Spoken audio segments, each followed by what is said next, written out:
Welcome to the Bearded Truth. Welcome back, Nick. It's good to be back. I'm your host, Jenn Beard, and my co host today is my brother, Nick, film writer and director. Yeah, embrace Thanks. it. So, speaking of films, what do you think the problem is? Because we mentioned like there's an issue with not being gritty enough in the storytelling because people are overly sensitive, which we see all over social media and online that people have an issue with oversensitivity, which we probably won't get into the psychology of that today. But like, what do you think the answer is for the future of filmmaking to make films better? Like, where does it need to go? It's like exposure therapy, I think, when you watch a film like that challenges you. I've watched some films recently that were hard for me to watch. Like, and I don't think that means everybody has to watch gratuitous films or whatever, but there was a film called Parasite. I don't know if you've heard of that.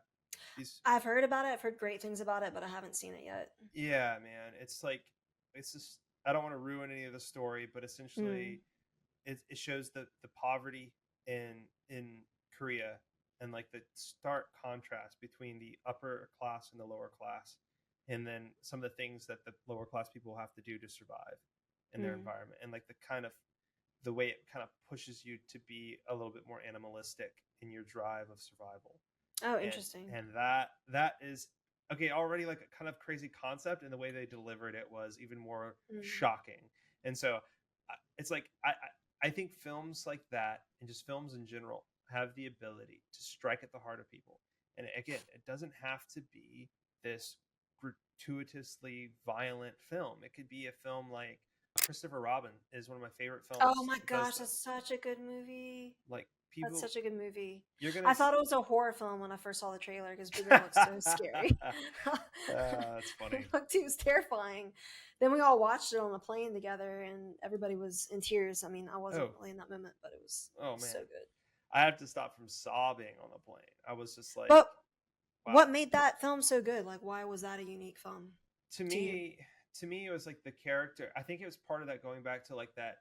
It was such a simple concept of a kid grows up and falls out of touch or out of love with the imagination and Hmm. with what makes him a kid, what makes it special to be. And I think not only a child, but to be a person, like to be able to Yeah, be, to just be creative, be imaginative, have fun. Like, you full lose of life. you're Yeah. full of life. Like the idea that you could just like go out and do anything, and you don't Mm. feel the limitations of the world the same way. You don't feel, and a lot of kids have that like kind of struck out of them very early on. I and believe that. Yeah. and to like, any age feels like it's too early to lose that. And Yeah. I don't think it, because I don't think that's the intended design. I think Hmm. like you're supposed to like cultivate that feeling. Yeah, and it's actually I want to talk about why imagination is so important. There's a lot of philosophers I really love, and they write books on the imagination. And I haven't read a lot of it, but I believe it in my heart, and I see the good fruit of it. But what's interesting about that is that again with the animation that y'all used in the beginning of y'all's story and throughout y'all's movie, I just want to because it I don't want mattered. I know, but it to mattered touch to on it. me. It impacted me. And Mm, I love that it caught, and you're the creator and you've seen it millions of times. And that's why you're embarrassed by it. But I love no, it. no, I just don't think people. I don't think people will understand. I just I know, want but to. I want to talk about the way animation, why the story of Christopher Robin, which was very imaginative and whimsical, why adults could relate to that and why adults can relate to anything that's animated Mm, and it impact them. Like, why is it? Well, you're just an adult. Like, get over it. Like, that's for children. It's like, no, because there's a side of us that will always be a little child. And that innocent side of people is really important to maintain and hold on to. And I think that part of the problem with our culture, with American culture specifically, is that we work ourselves to death. Like, we live to work, and that is what we define as success in our culture. Is like when you're at a party and people are like, hi, nice to meet you, Nick, what do you do? In mm, other cultures, and that's not the first question. I've asked other people who live in other countries. It's not the typical question that you ask somebody, but here is part of our identity because we live to work. In other places, you work to live. And even a lot of my friends who live in other countries, you know, they enjoy life. Life is at a slower pace than it is here, And I think that's another reason it resonated, because even in the story of Christopher Robin, like this character had lost all touch of his childhood, and he was what he in there's scenes with him with his briefcase, and he's like he's going to work and I he has to work. disagree with you, by the way, about other countries and their ability to be relaxed. So I want to talk about that, but you can go ahead and finish with the Yeah, we Robins. can. I'm not saying every other country, but I'm saying very specific cultural attributes. Like there's cultures like I think you can travel anywhere, whether people come here to the United States or we in the US go somewhere else. There's always something in another culture that you can take from another culture that's better than our own culture, because American culture is not perfect. They're like, oh, the United States is the best country in the whole world. We have a lot of True. things that make us the best, but True. we're not the best country in the whole world. And I think our problem, oh look, I love America, but I think we have problems, Amen. obviously. So I think part of our problem is this obsession, and it's a human obsession too with money, but the identity factor of what that is to us, and that work are all, like most of the culture is obsessed with work. Now when you get further down south, states are different, culture's different. We're a little bit more family centered in the south versus the north in the United States. But I would make the point that overall, if you're just talking about the nation as a whole, like we are work focus centered. And when I went to Italy specifically, like people are more leisurely, and have a lot of friends who live in But in Europe, I don't think and that's they would make that same argument. I don't think there's That anything wrong with being work focused. I just think it's the wrong kind of work. I think there's a problem with being work obsessed, like to where it Well, becomes it's your identity. Anything that you're obsessed with and you idolize. sure, anything that you're obsessed with, but like let's just think about it from the right framework. Like if you say what you live to do is the thing that you work on, then most of my time and effort and energy and everything goes into that thing because it's the thing that I believe I'm here for. It's the reason I'm Yeah, alive.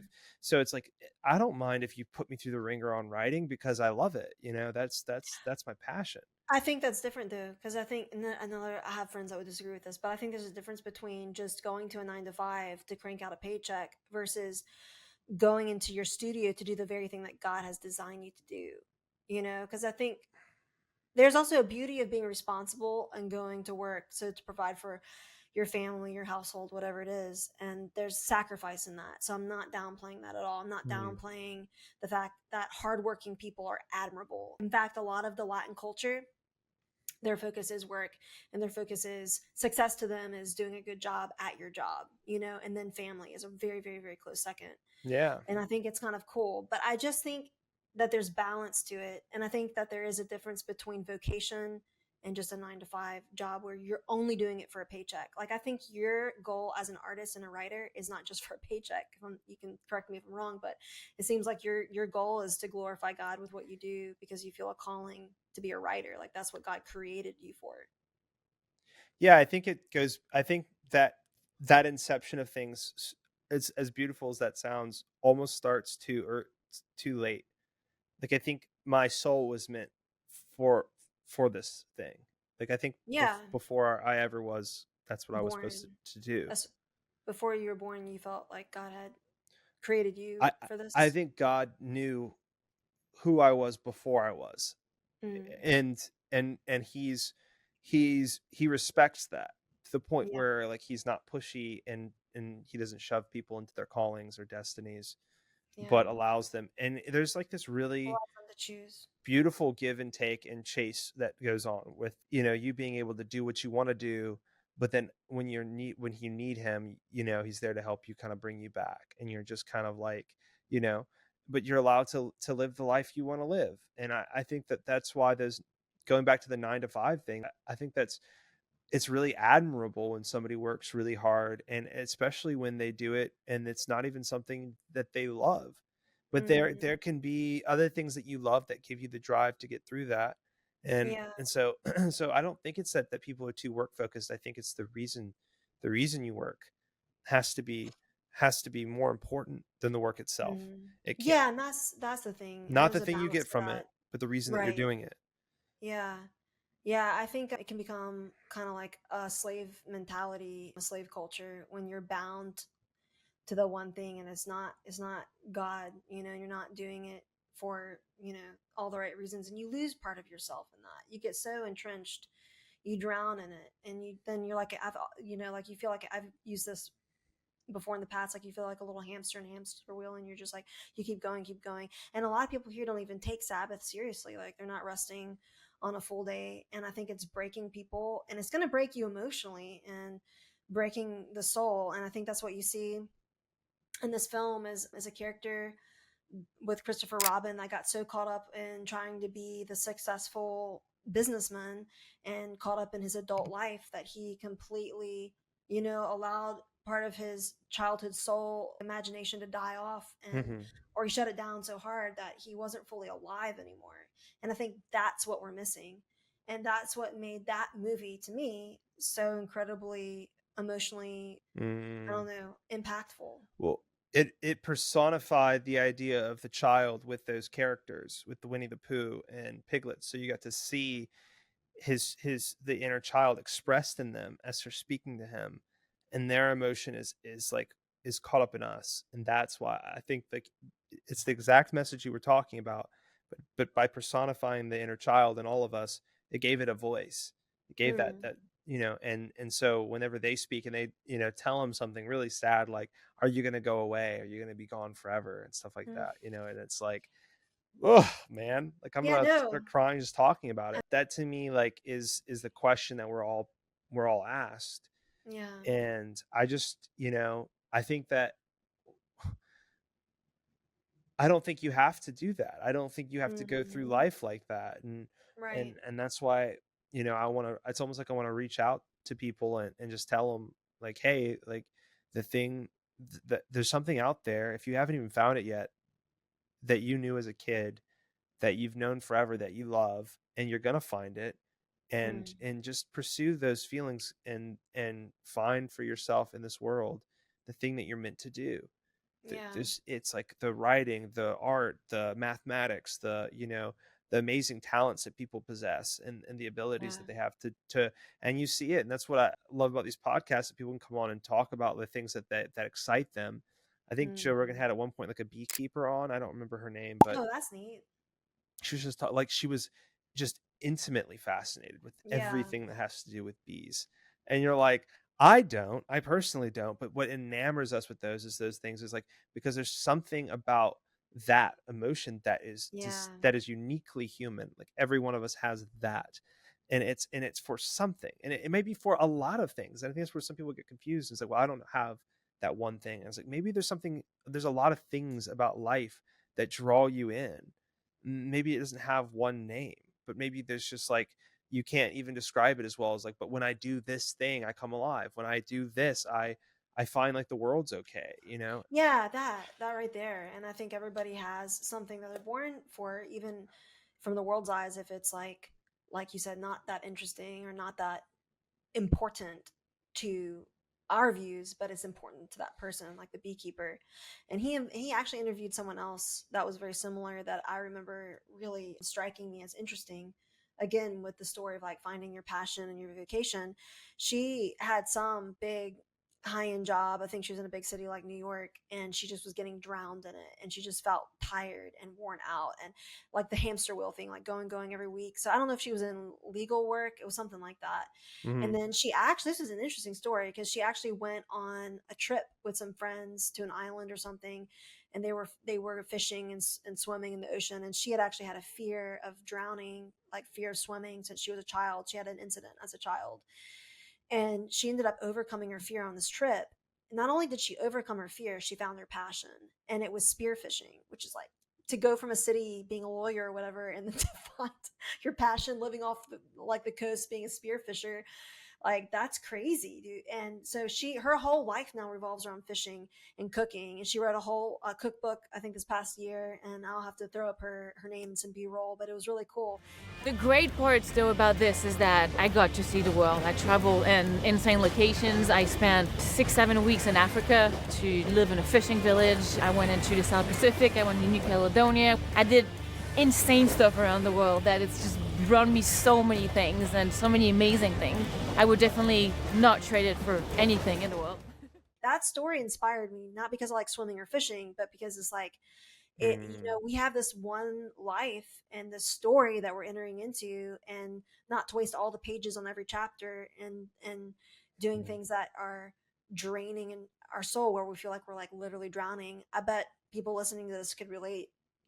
And I've had chapters in my own story where I felt like really distraught because I really hadn't entered into that thing that I really felt like God had called me to do. Not quite, but this particular story, and I don't know if the beekeeper is similar to this, but she came alive and loved, she makes money and everything, has her own social media accounts, and just started doing the very thing that brought life to her. And it's fun and adventurous, and look, it's not going to be the same for everybody. It can be simple things that bring people alive, like, whatever that thing is. But I do believe that we're all called to something. Yeah. And hold strong to your passions, yeah, and definitely. it may not be a job yet, and who knows if it will ever be, but definitely hold strong to them and pursue them, even in small ways, wherever you can. Yeah. And it could be a hobby outside of a job for somebody too. Like it's the thing they do when they get home. It could be a lot of times how it starts for people. Like yeah. That's where I draw a lot of inspiration. I wanted you to finish with whatever you're saying though, and then I was going to say something about that. No, I think that's it. The only other thing I was gonna add was like it was, and I hope I can recall my thought, but it was the fact about slowing down. And like this character in the film, he slowed down and he entered into the story. And there's times I think I can recall these scenes like where he's just like with Pooh Bear, just like in a field, and they're just taking in the moment, the flowers and the trees, and they're having this moment together. But I feel like, and again, I know we may have different viewpoints on this, but it's the pace. It's the pace of American life, especially life in cities. And I know it could be like this similarly with cities all over the world, but it's like this rush, rush, rush to the next thing, to the next thing. And it's like, do you ever slow down to look at the painting or to listen to the song and the music and to think through it? Because the beauty of art, I think there was a book that said beauty will save the world. And I always pondered over that title. Like, why did he name it that? And as an artist later in life, I would go, like for the first time, I'm kind of embarrassed to say this, but I was in my early 20s before I even went to an art museum. I thought they were really lame before. And I was in the world of politics when I first went to the art museum, because we had to go. It was part of like the thing that the interns did, and we were in Washington D.C. And I remember coming across this painting. It was this Dutch artist, and I remember just stopping. It was this huge painting, and I went, oh, it's like the true painter of light. The words came out of my mouth. And I stood in front of that painting. I get emotional talking about it because it moved me so much. And I never knew the power of art. And it's the same, is that art, the power of art is the same in a story. It's the same in a song. It's the same in a film as it is in a painting right in front of you. It's something about the power of beauty through art. It's telling a story. It captures the soul. And I always thought it was so lame how people go into museums, and I'd see these scenes in movies where people are like just sitting, and I'm like, that's so stupid. Like, what are they doing? But they're entering into a story, and that's what I did in that moment. And I'm actually going to find the painting that I was looking at and put it up here. But that was before I even went to an art class. It was before I was even an artist at all in my life story. And I realized that in that moment, that's when my life started changing, because I realized not only the power of art, but I also realized the importance of slowing down my pace in life to enjoy things, because I thought success was always about speed, like getting to the next thing, cranking out the next email and checking off the list and doing the same thing every day, because that was success. And I feel like it's an American mindset to a degree. And even when like I was in Italy and it was like 9 p.m. at night, and people are just like, and it's the same thing in Scotland. When I visited Scotland with a friend, we just like strolled through the streets late at night. It wasn't like we have to be in bed by 6 because we have to get up at 6 a.m. because we have to do X, Y, and Z the next day. And like, there's nothing wrong with being disciplined and productive. I think it's a very, very good thing. But I think there's something about balance and about the pace of life and enjoying a sunset and drinking a cup of tea and reading poetry and just stopping just for a minute to look at a painting and thinking about a song that's playing and thinking about why we like it. Like, these are the beautiful things of life, and they impact us, and they should be impacting us because they add to our life. But I think we miss that a lot in culture. And I think that films like this really help inspire us back to that place. And I think that's why they're powerful. That's all I wanted to say. No, it was really well said. I'm glad you said all that. I know what you're talking about with the painting, by the way. I've had a similar experience. We can talk about that another time. I was just connected to writing because sometimes a writer, it's like you said, a master of light. Like sometimes you can really see that come through in paintings where you see like you actually feel like they had like a flashlight behind it or something. Like how did they paint Illuminate, yeah, yeah. how did they illuminate that section of the, so Yeah. well? Because it feels like they really did capture light and then put it into, the painting. And when I'm reading, sometimes you'll come across Soulful. stuff like that too, where I read a sentence from Brandon Sanderson where Mm, he was describing the storm and he was describing thunder. And when he described it and the way he set up his sentence structure, everything, the words he mm. chose, masterful. And in that line, I heard thunder. I didn't read thunder, I heard thunder. And Oh, there's a wow. huge difference between like that level of being able to create something. It's like Yeah. that's what I'm pursuing. I don't want people to just read the words I write. I want them to feel the words that I want write. I want them to be able to hear the sounds and smell the smells. And I've been able to do that with these books. So that's what I hope to create for other people. That's powerful. Like how you said you heard and felt the thunder. Well, I did, Like yeah. yeah, I think only really good writing and really good art can do that. Yeah. And like you were saying, tying it back into the Christopher Robin story, when you do something like that, but you do it with emotion, people can feel the emotion of your work. And Yes. so they get tied into that too. And that's where like I think it's like with the Dark Tower series and everything else that guy's done, all the horror stuff that he's made. What's his name? Very, very famous writer who the clown movies and all that, that were his works. He does all the horror stuff. Okay, I don't watch horror Oh, films. sorry, Stephen King, really Oh, famous oh yeah, writer. yeah, yeah, yeah, yeah. So He he's became a Christian, didn't he? Oh, okay. Never mind. no, but I we can forgot. just start that rumor if you want to. Uh, Because I thought Uncle Mark had hired somebody like him or he somebody hired affiliated he hired, yes, with somebody that had statues. worked on Stephen King's books for illustration. Oh, okay. Okay, that's cool. Yeah, like cover art, I think, and stuff. But anyway, um, Yeah. but yeah, the what I was getting at was the emotion that you feel and the things that you get from those stories.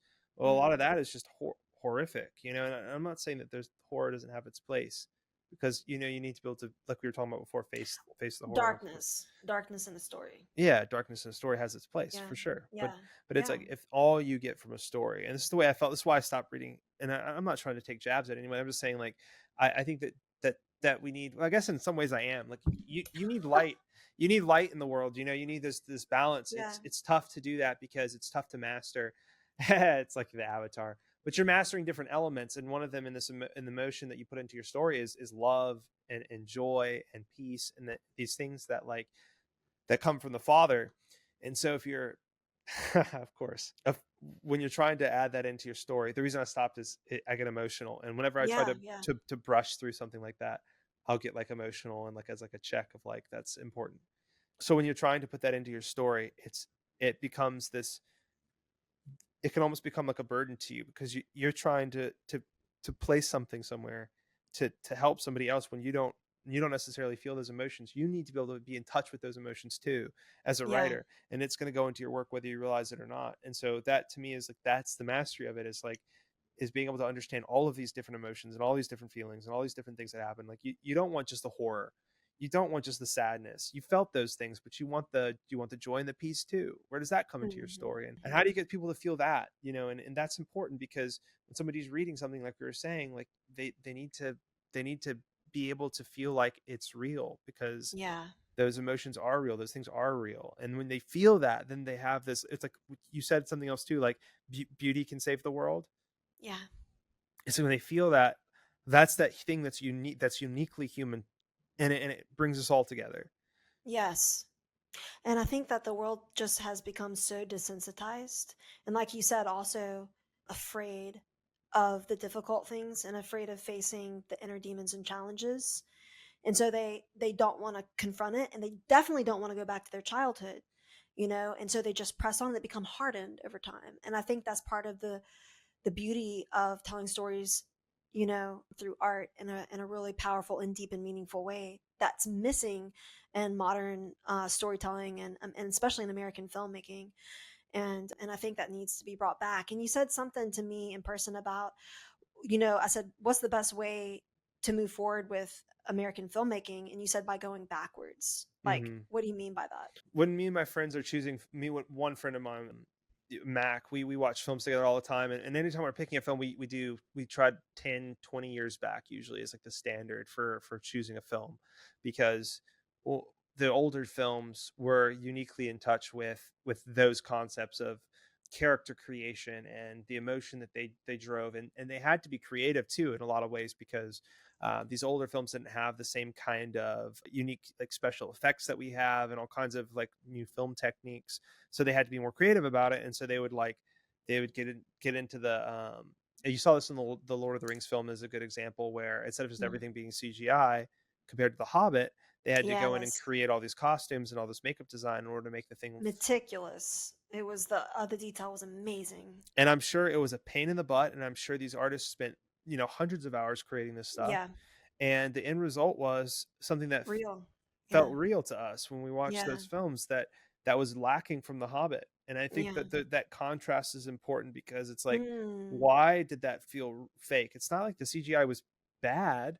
It was like really highly valued at that time. I do think I'm a big skeptic of like CGI in general. I think, Hmm. and like no matter how good it gets, it always feels fake to me. And I think part of that Oh, huh. is that computer graphics is just not real. And I don't know.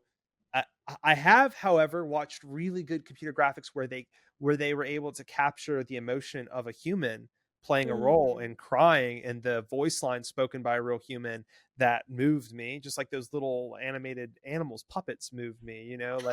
Like they're not, the Winnie the It's Pooh the thing. it's the humanness behind it, the voiceovers and the storytelling that's so gripping. Yes, it's the emotion Yeah. we were talking about inside that painting, that Yeah. light that's there. It feels so real. Like Yeah, you for need sure. that. And so that's why I say go back, because they were, I think, uniquely in touch with that in a way that we are slowly being pushed away from Oh, today. wow. And that philosophy that goes into like you said, that quick turnover, make movies, make money kind of thing, that you're losing the reason for why you're doing what you're doing. And now Mm. of the people that are watching it are can feel that, whether that's just because of the story itself or because of the emotion that you put into it. That's right. I never even thought about that before. I mean, I noticed in Lord of the Rings, like, why. Firstly, it's an epic film, and people know this, and that's why it's so beloved and so popular. And people Obviously, know based off this, and of everybody agrees. yeah, But, universal statement. Anyway, but it was because of all the labor and hours that went into the costuming and the sets, and it was all handmade. You could feel it. It was so tangible when you're watching it, and it brought you into a world that became so real and so loved, by the audience. Um, but yeah, I never thought about how we're moving into a world that's like slowly, like, not erasing, but like the overlay of CGI and the computer animated, computer digital designs and things like that is taking over a realness to storytelling, and it's replacing it, and we feel like it's better somehow. It's better. We're moving into a world that's better because it's, you know, because the CGI is better, and it's like, yeah, the CGI might be better, but the story's not. yeah, It's like, does anybody care that the actor didn't emotionally connect to that scene? Do we not care yeah. that like the writing didn't make any sense, and that the story doesn't make any sense, and that the voice actor was just clearly paid from another country and sent you the cheap lines that you could have gotten somebody else to do? And Exactly. we've Yeah. literally, this stuff, these are real examples. I'm thinking of things like in my head, like it was Yeah. the Squid Game series that everyone was really upset about, because Yeah. all these people that were like, it was like the voice acting was terrible, the voiceovers were like really bad, and like, why did you get these Mm. people to do this? And then they were the people that actually had done the, I don't know if it was a voice acting or if they were actually there. It was like this really bad dub. It felt like they weren't Hmm. actually acting the Mm. scene. It was so miserable. Anyway, but it was like, why did that happen? And then the voice actors, the people that were there, were saying like, oh, it was actually because we were being pressured to do it in a certain way. It was time. Yeah, that's an interesting point, because I thinking back on it, I've watched a lot of foreign TV shows and films and stuff, Mhm. Turkish actually, and people that are on this boat with me, they know what this is. But I will not watch the dub overs. I watch with captions, the original language, because I want it. It Right. makes a big difference to me. I'm so disconnected from the characters. Like, I can't even actually really connect when there's like dub overs and they're doing it in English. Like, I Yeah. don't know. Well, there's Yeah. well because the people. This is the dubs don't have to be bad. This isn't. It's Right. like me like trying to make dubs great again. Like if you send me the script and I get Mhm. it in and I'm reading it and I just read the lines, you're gonna get it. It's gonna sound like the worst audiobook you've ever heard. Right. But No if you soul. there's no soul in it. There's no director standing there most of the time. I doubt it. If there is, I don't know what's going on in the studio. But like you would, there are some amazing, talented voice actors here in the States. But when these foreign films send their stuff over, they don't get those people. They don't pay for those people. They pay for the guy with a mic, and you get this really disingenuous or like disconnected voice line. You've probably heard them. Shouldn't have to give Oh, a for lot of examples. sure. Like you're Definitely. like, what is that? What was that? Yeah. Well, I can definitely add to that as an artist. Like, I tell people all the time, even with a pianist, even with a violinist, like if you're not putting your soul, every note can be perfectly played. But if you're not connected to the music and you're not putting your soul into it, this involves writing and art as well as a painter. Like you can connect to a painting or a song through its soulfulness of the creator, the person who created it. And the first glimpse I really had of this, besides the art world, of seeing something that really moved me and exuded a soulfulness just when I was like looking at it, was my previous violin teacher. He was telling me, like, you're just trying to strike every note correctly, and he's like, and you can do that. He's like, I've been in performances where it's like perfect mathematically with every note, it's not off at all. And he said, but there's no soulful connection to the music. And he's like, I'm going to show you the difference. So he played one of his favorite pieces that he had practiced with one of his favorite instructors who had passed away, and he had a connection to the song. And so he just started playing the violin so masterfully, for one thing, and so fully and soulfully. And the fact that the two of those like intertwined, I he had tears, I had tears. And he's like, that's like what a song is about when you play it correctly. And he, one time I had a piece of music up that I had just been practicing redundantly, and he stopped me. And I remember I was in his studio, and he said, do you know who wrote this song? I was like, I don't know, it's just in a Suzuki book. Like, kind of like, who cares? I'm just like trying to get the perfection of it. And he's like, no, but like, do you know who wrote it? And do you know why he wrote the song and what the purpose of the song was for when the intention of the artist when he wrote it? I was like, no. And he went, he goes and pulls a book off his shelf and opens it up, and he's explaining to me like who wrote the piece and why he wrote it. And I like just kind of closed my eyes and I was listening. I was like, oh my gosh. I was like, so it was about a sunset, and it was about this like time when he was out in the field and he had his memory of his childhood. And I was like, he's right, isn't? I was like, and it's about a dance. He's like, originally wrote it for a dance piece.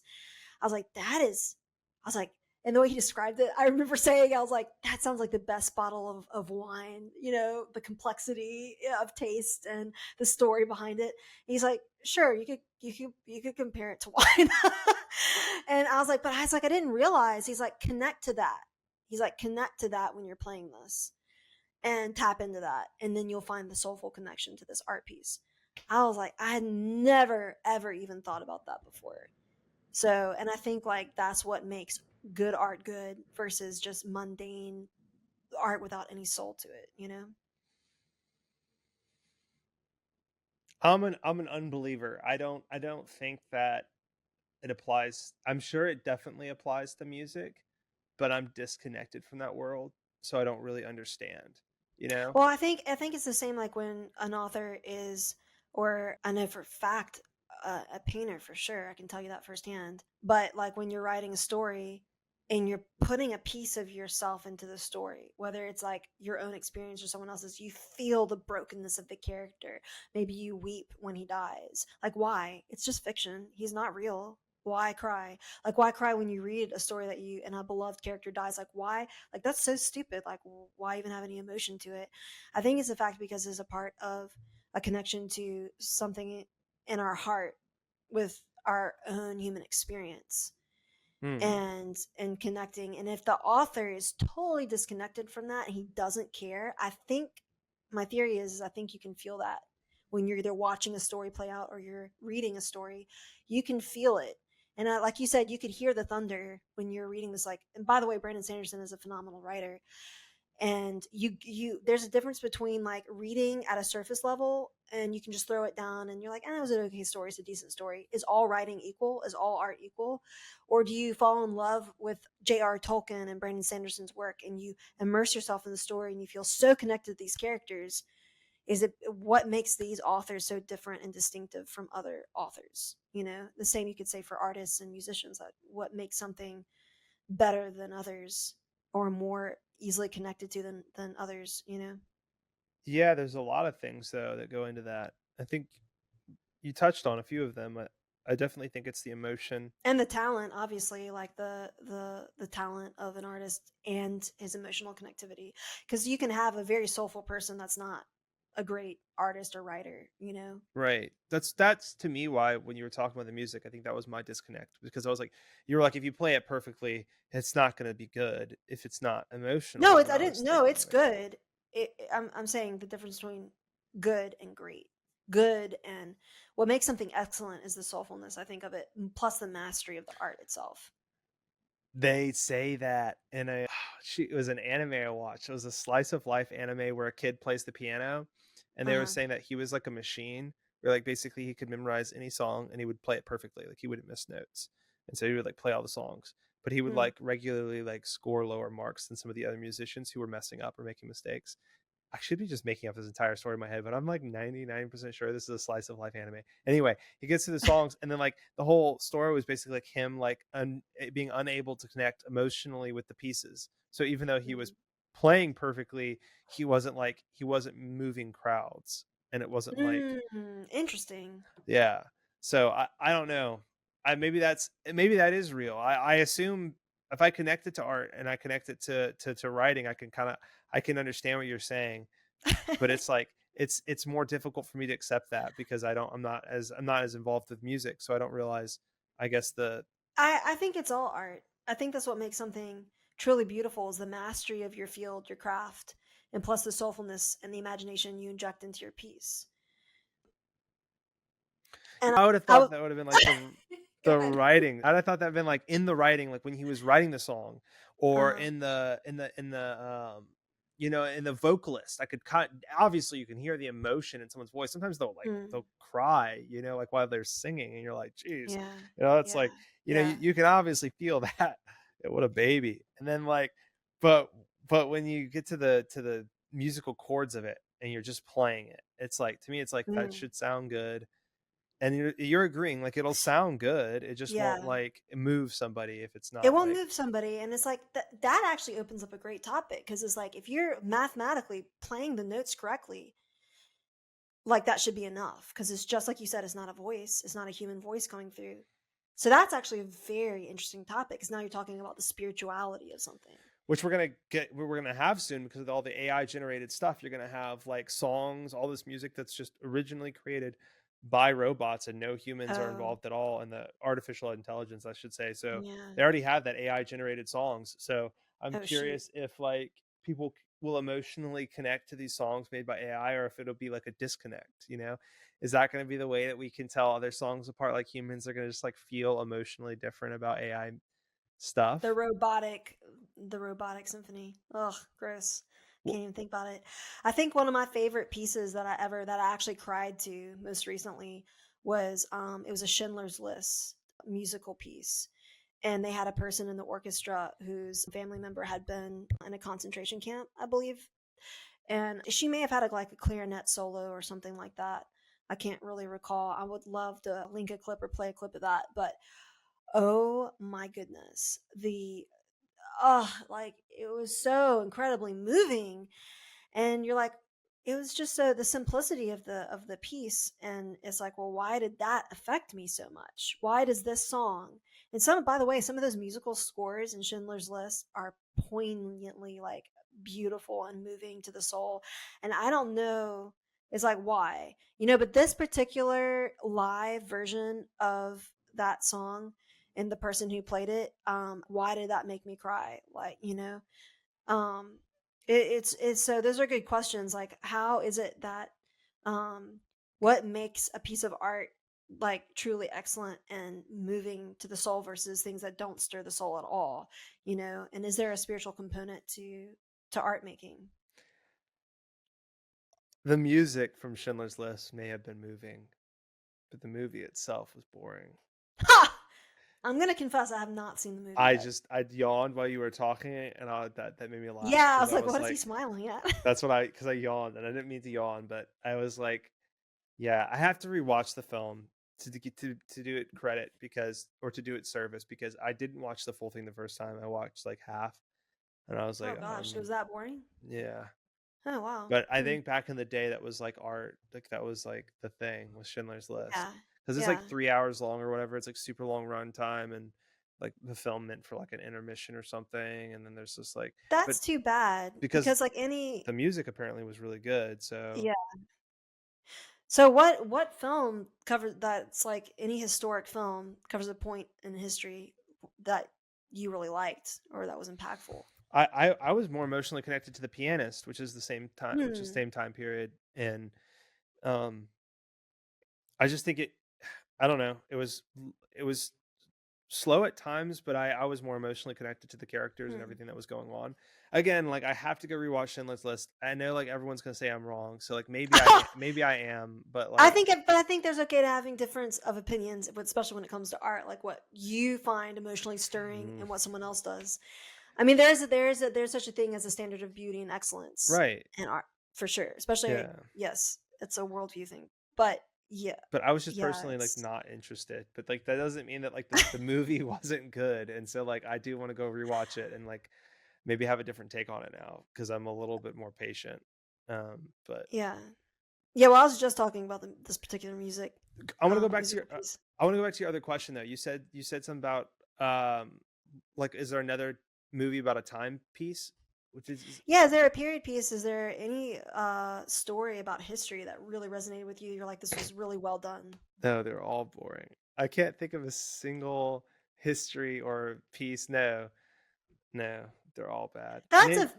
For you to say that, that's sad because it's like there's so many powerful stories in history. Can someone just not create one good? Can we create one good piece that everybody raves about and talks about for all of time? Braveheart.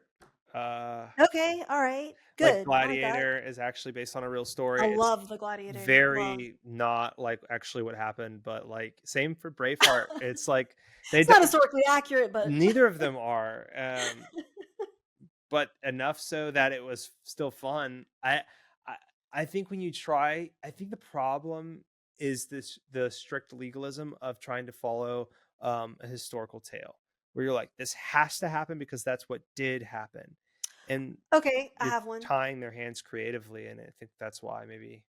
Yeah, go ahead. I have one that I think that was actually very accurate and probably better than the Gladiator.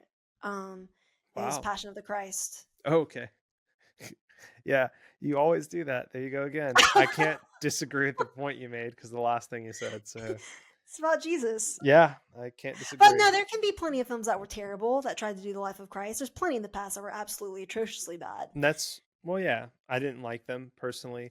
Judah Ben-Hur was one of those again that was just like slow and really long-winded, and then they tried to Wait, that recreate really, it. really old one? Like, Yeah, well, Christ was mentioned in that one. He's actually in a scene, but you like only see him like the backside of him. You see his hair wait, who or is that? whatever. Charlton Heston?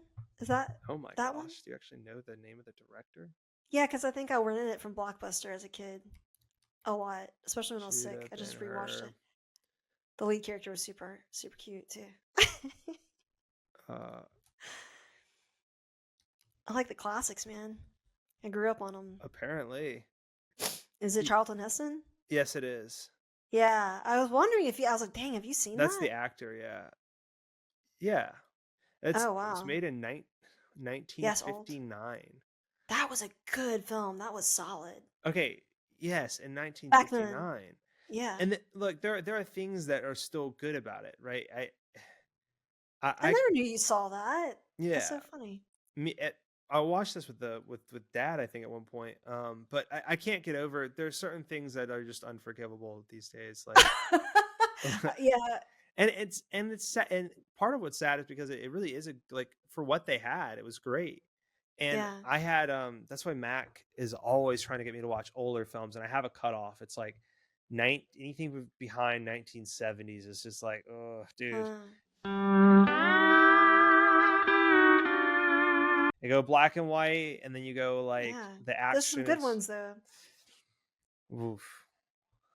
If it's Yeah, black and white, man. it's gonna be tough for me to watch. And Cary Grant and Audrey Hepburn and the classics. I go back, I rewatch them. the Alfred Hitchcock. classics. How Alfred far back? Hitchcock. Have you like some of those are great.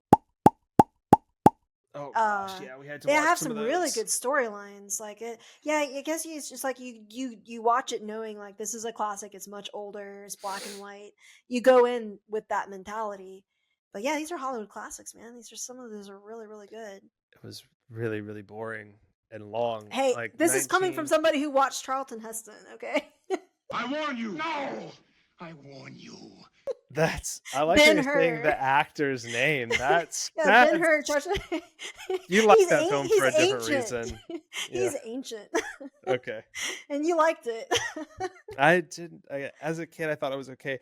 All of my opinions, though, as a kid, were all colored by the whatever our parents liked and what other people Sure. liked. But I just think that the films are just too long-winded and they take a long time to get to a point. But that's not always true of those old films either, which is crazy because you'll watch some older films. It's almost like these guys. Some people are like of really forward, like really like ahead of their time in the way that they crafted stories. Yeah.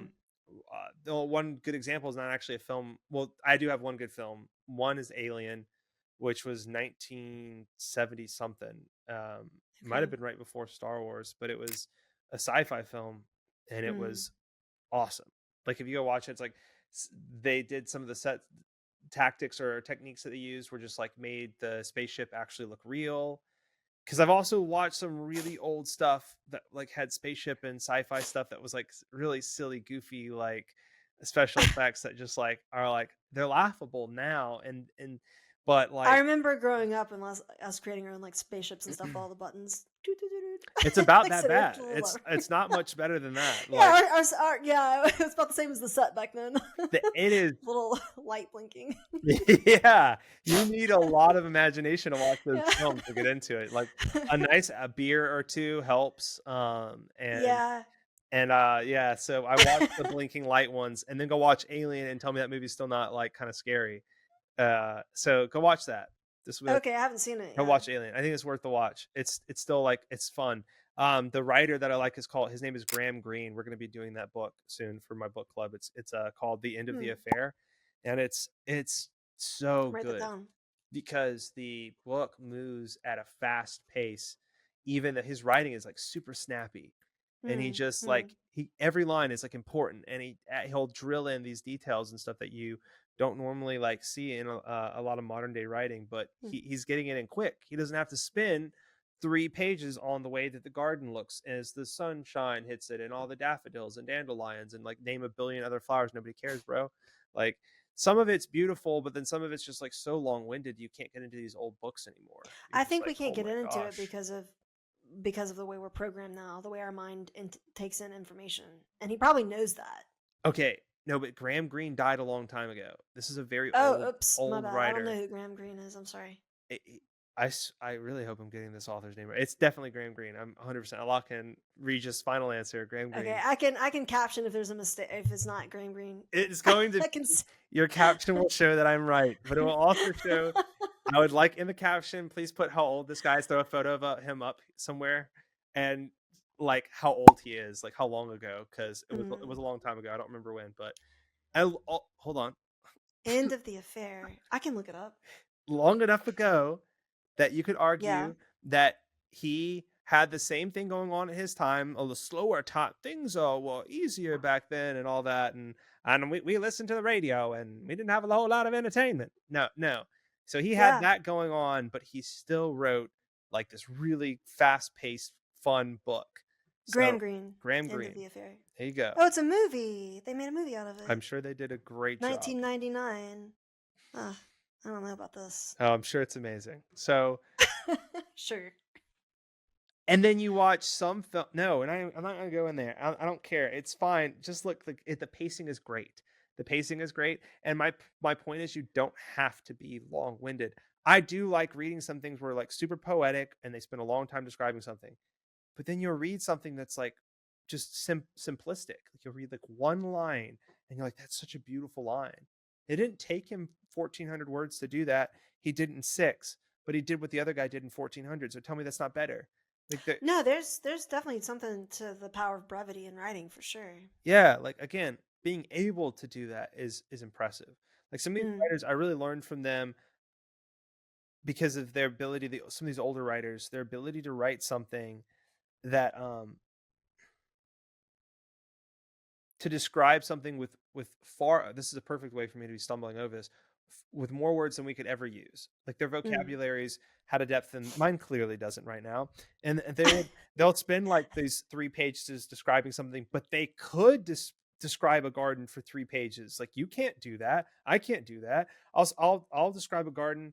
And it's like 1 paragraph. Like I said, like there's daffodils. What else do you want to know, man? Like I remember the first story I ever wrote as a child, and I had just discovered a thesaurus.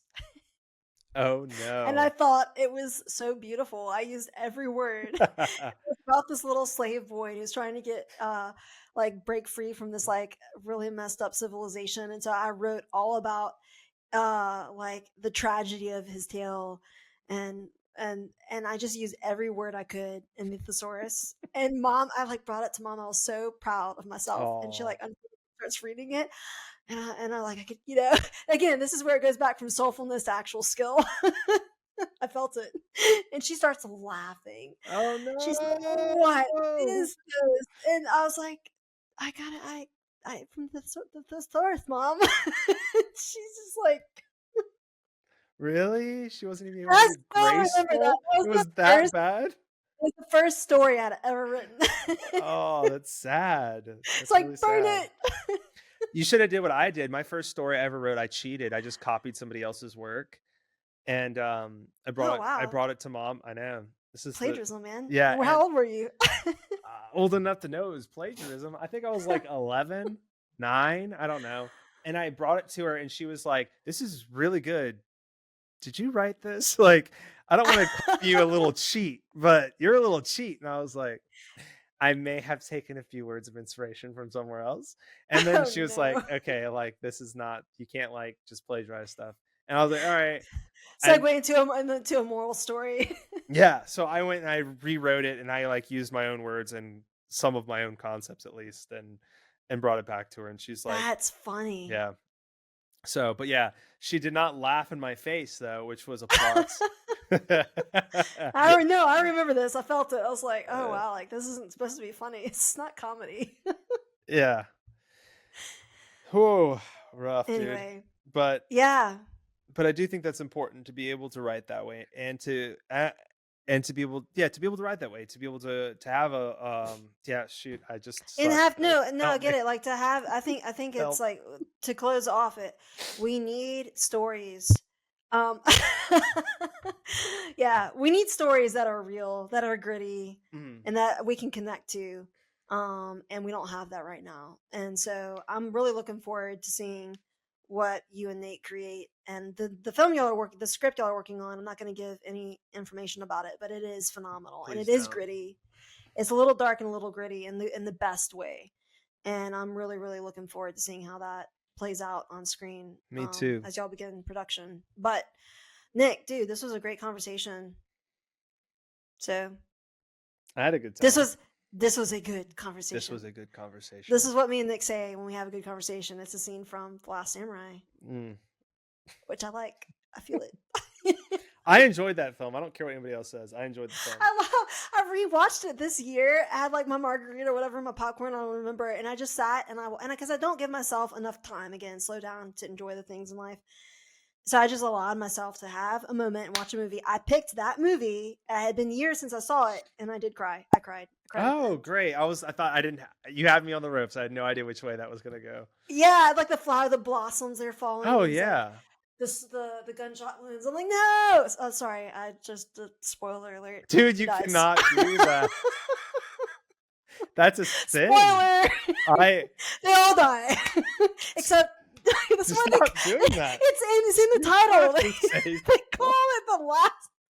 I'm sorry if you haven't seen this at this point. I can't help you. It's called The Last Samurai. Guys. Great. Now out the movie It's in the too. title. Oh, I'm so sorry, everyone. I had a friend do that to me too, And I understand it for movies that have been out long enough, but they gave away a detail about the film, The Sixth Sense, that Oh dang! Shoot! literally Oh ruins the entire film. They gave no! that detail Oh up, and I was like, no! they're like, you should have already seen it. It's been out for like 40 years or whatever. I'm like, dude, it doesn't like yes, I should have already seen That it, and sucks. yes, that's on me, and like it could have been ruined at any point in my life, but up until this moment, it hadn't been. And I was like, and I was just starting to think like, I should go watch that. I should go watch that. I should go watch that. And then they were talking about it. I was like, oh yeah, it's a Oh film. That's a man. film. Yeah, I should watch that film. And then they're like, and then they say it, and I was just like, wait, why? Why did you do that? Oh Now I no. can't watch the film. Yeah, that destroys the whole thing. And I didn't say it. I didn't say it. There It are destroys the whole actually movie. people out there who will intentionally ruin storylines. They'll go Yeah, and they like get kicks from post, it. they get kicks out of it. So there are some I people that just wasn't want to trying watch to the do world that. burn, and maybe Yeah. that's you. Okay. They can still watch it. Still, you go watch it. You can go watch this amazing film. All right, we can pray and then close out. Yeah, let's pray. Let's pray that for people who feel like they're kind of in a rut, and maybe they don't believe they were created for anything. I'd love to pray for that. Come, Holy Spirit, we just thank you, Lord, for this day. Thank you for this conversation that we were able to have, me and Jen, just talking about life and the things that we enjoy, and Yes, hopefully Lord. some people that heard us speak, there are things that they've always wanted to do, maybe things that they're passionate about too, God, that we just pray that you would help us to find those things in our lives that give us joy and that bring glory to you, Lord, that we would all pursue those things, Father, because it's what we love, and it's also, Father, your desire to see us in that place. Yes, Lord. Thank you, Lord. Yeah, Lord, I just ask for hope. I just speak hope over people, their hearts and their minds, Father God. If they feel a real moment of darkness, or they feel like they have been in several seasons of that and they feel weighed down, I just ask for the light of your hope, Father God, as they ask, who's the author of my story? If they ask that question, like, in fact, our friend Maria did, like, if God exists, show himself to me. It may be in a moment of anger and frustration, bitterness.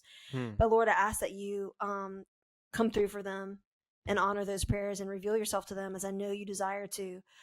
Show yourself to people as the author, not only of their stories, but of all life. And as they come and heal hearts and bring them into a season of hopefulness, Father God, and restoration. And in fact, right now, Lord, I just ask for that for our nation, that you bring us back to a place of hope, and where we can live a life that glorifies you in freedom, and living out the things that we're called to do, our very vocation and our life's calling, in a way that honors you, and in a way that can bring light and truth and hope to the world, Father God, whether it's through telling a story or artwork or whatever it is that you've called us to do, that we can not only do it for your glory, but that we can come to know the author of our story. So I speak that. I speak hope over people listening today. And I ask, Lord, that you just reveal yourself to them, even in the smallest of ways. And I thank you for that. In Jesus' name. Amen. Amen.